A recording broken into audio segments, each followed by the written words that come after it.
انہوں نے چہرہ دیکھتے کہا کہ لگتا ہے خیر کم آیا تو چہرہ پڑھ لیتے ہیں. میں نے کہا جی میں نے ایک عرضی پیش کرنی ہے. بتاؤ. میں نے کہا جی گلے ملنا آپ سے. عیدتے تو ملے ایسے پیچھے. تو میں نے کہا جی وہ تو بڑا رسمن تھوڑا سا ایسے کر کے ساتھ کر کے صحیح طرح ملنا ہے. تو وہ مسکرائے کھڑے ہو گئے اور میں نے انہیں گلے لگا لیا ان کی اجازت سے. گلے لگایا تو میں نے چھوڑا نہیں پڑ سا. 5-6 منٹ گزر گئے. تو 5-6 منٹ کے بعد نا وہ جیسے کوئی ہانڈی ابل رہی ہوتی ہے نا, ایسے ان کے اندر سے ایک پورا ایک وہ رونے کی آواز کے ساتھ انہوں نے ایک جملہ بولا. وہ کہنے لگے یار اتنی ٹھنڈ پہندی ہے تو پہلے جفی کیوں نہیں ماری تو. میں بھی رو پڑا, والدہ بھی رو پڑی.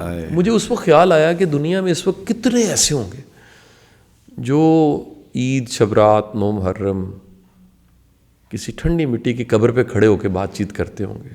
وہ جواب نہیں آتا ہوگا, خود ہی سوال خود ہی جواب, اگربتی لگا لی, پھول پھینک دیے, فاتحہ پڑھ لی, صرف یادوں میں ہیں والدین.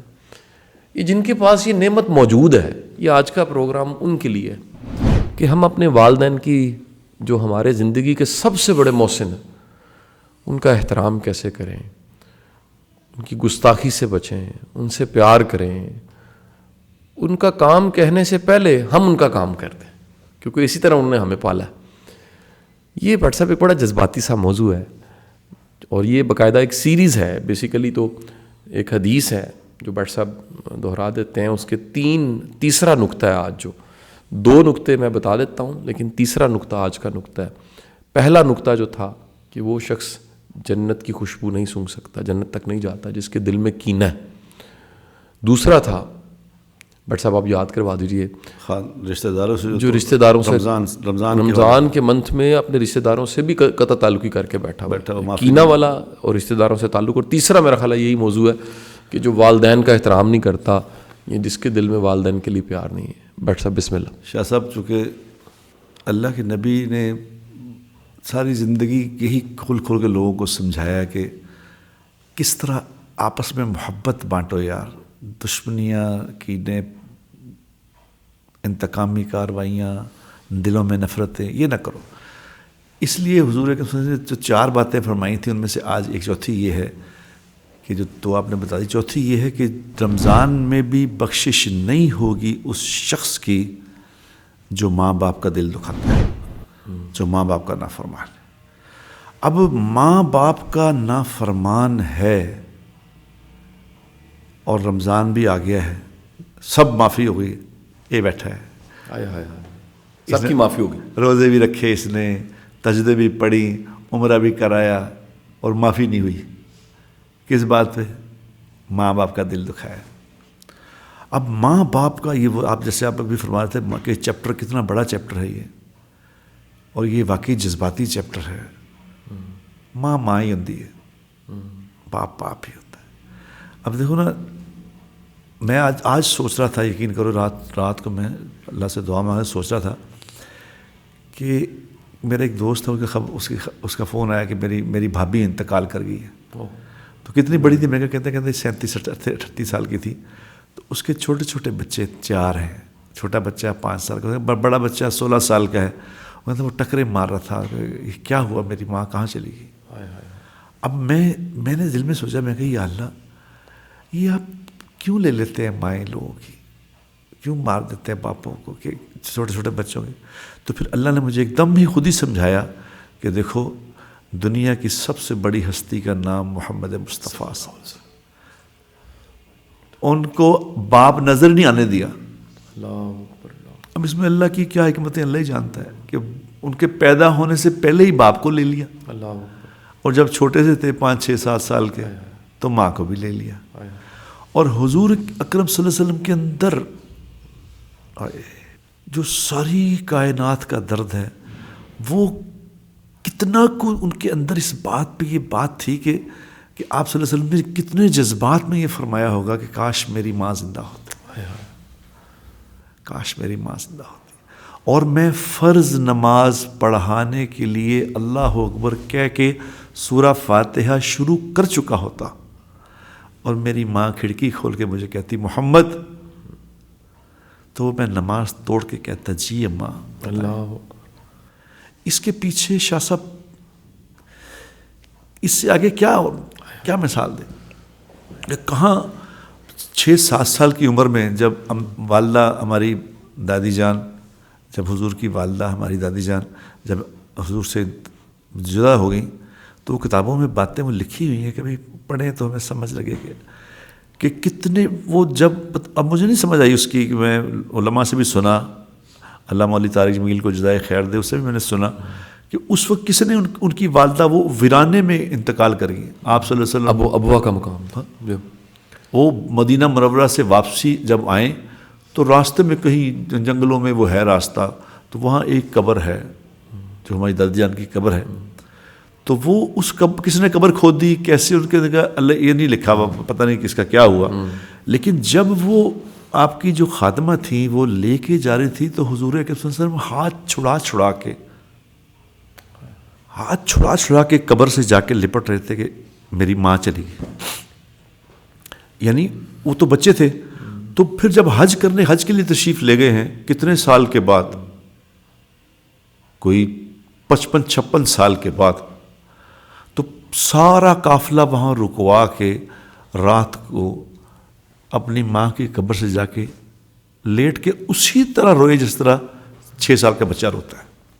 اسی طرح قبر کو جب پھر لگا کے اسی طرح روتا ہے کہ ماں کیا چیز ہوتی ہے. ماں کیا ہی بد نصیب وہ آدمی ہے جس کی ماں بیٹھی ہے اور وہ دکھی ہے، جس کا باپ بیٹھا ہے وہ دعا مانگ رہا ہے کہ یا اللہ نے چکی لے. کیا نصیب ہے اس انسان کے. یعنی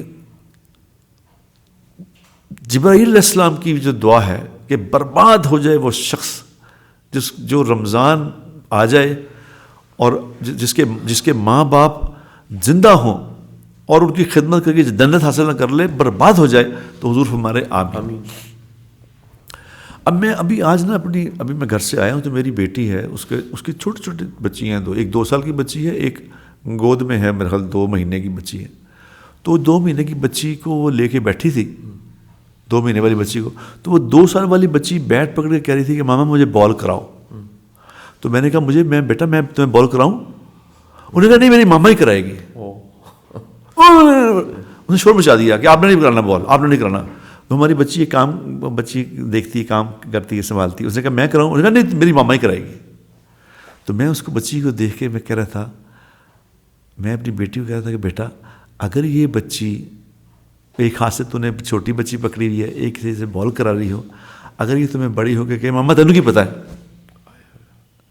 بتا تمہارے دل پہ کیا گزر جائے گی. اس لیے یہ موضوع اتنا خطرناک ہے کہ کہا گیا کہ ماں باپ ان کا دل نہ دکھانا، نہ کرنا، یہ نہ کریں اور یہ نہ کرنا. دیکھو نا وہ جو واقعہ پڑھتے ہیں ہم، وہ تو 100 دفعہ سے آپ نے کہا یہ واقعہ، میں یہ واقعہ جو آپ نے سنایا ہے نا اپنے والد صاحب والا، اللہ ان کی زندگی میں برکت دے، یہ جو آپ نے واقعہ سنایا میں یہ واقعہ سن کے ہی آپ کا فین ہوا تھا. اللہ یقین کریں، میں پہلے دفعہ آپ سے واقعہ سنا تھا، میں کہا یار یہ کون آدمی، اسے ملنا چاہیے.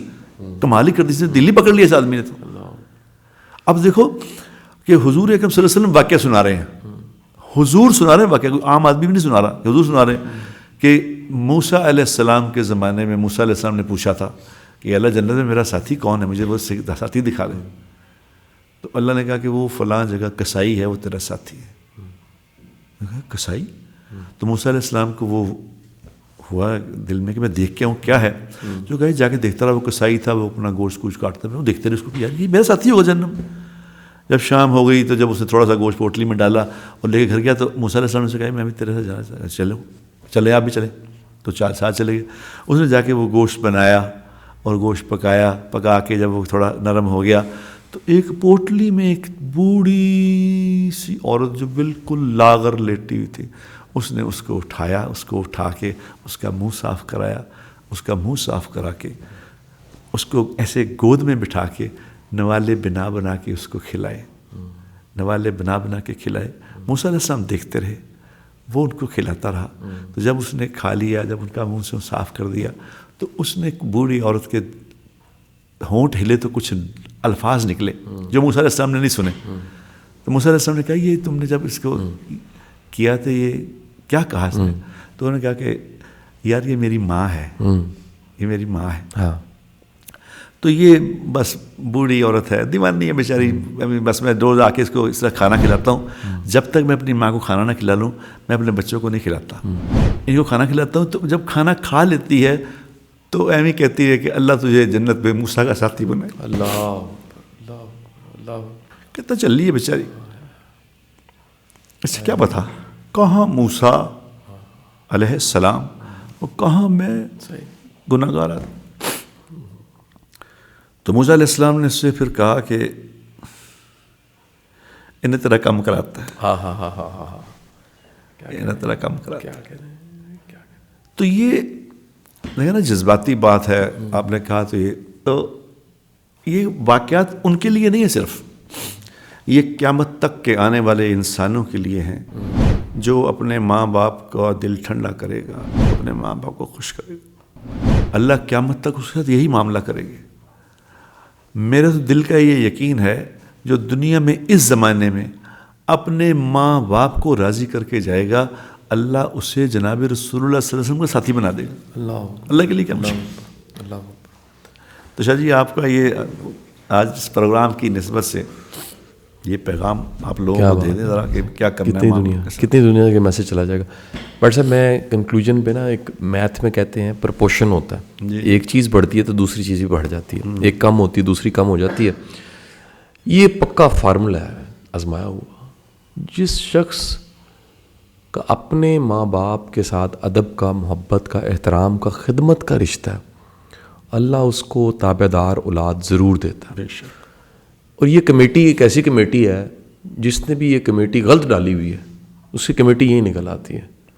ایک اور مثال دی جاتی ہے کہ جو ریکارڈنگ آپ نے بھری ہوئی ہے بچوں میں, وہ ریکارڈنگ کبھی نشر ہونی ہے تو لگ پتہ جانا ہے آپ کو.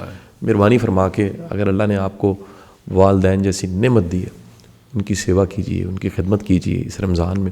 بلکہ عید آنے والی ہے, جیسے آپ نے اپنے بچوں, اپنی بیگم, اپنے لیے بڑی اچھی سی شاپنگ کی ہے, اچھے کپڑے خریدیں, اپنے ماں باپ کو بھی اچھے سے کپڑے, اچھی سی شاپنگ اور بہترین قسم کی خدمت ان کی کیجیے. یاد کیجیے کبھی بچپن میں انہوں نے اس طرح آپ کو پالا. بہت بہت شکریہ. نئے موضوع پہ کل انشاءاللہ بات چیت ہوتی ہے. شکریہ. ليزاريهم كلت ظاهر ما فيهم فبدت شخصا آخر كي يتفاخر